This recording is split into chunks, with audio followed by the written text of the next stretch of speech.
বাগেরহাট থেকে খুলনা যাচ্ছি চুই ঝাল এবং গরুর মাংস খাইতে। এই গাড়ির ভিতরে যে পুলু ভাই এবং বন্ধু সোহেল। হ্যাঁ, আমি কি সামনে না পিছে?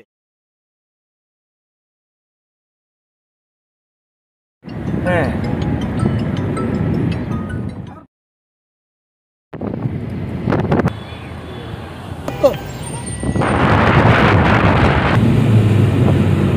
গাড়ি বাঘের মুখের মধ্যে ঢুকিয়ে দিব না। ওরা এই জায়গায় নামায় রেখেছে, আমরা পাঁচটা সেরে হিসাবে নিয়ে আমরা যে হোটেলে খাবার উদ্দেশ্যে আসছি সেই হোটেলে খাবার শেষ।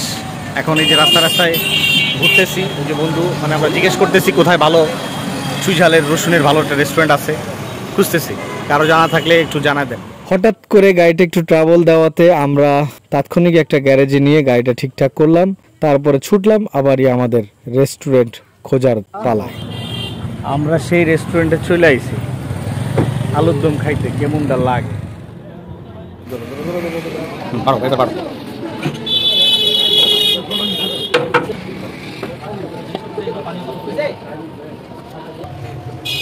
বাড়ির পাশে এসে হোটেলে ভাত খাতেছি।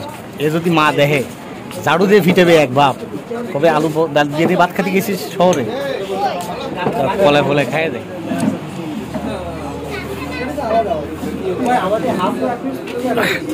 যারা না চিনেন তাদের কাছে মনে হইতে পারে গাছ চাবাইতেছে।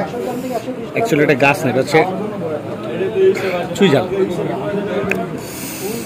অনেক ঝাল।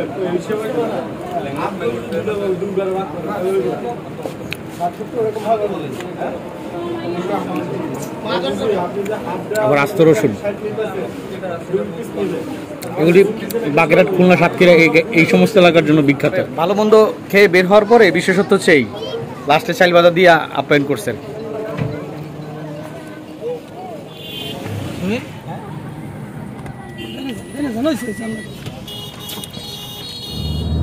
তোমার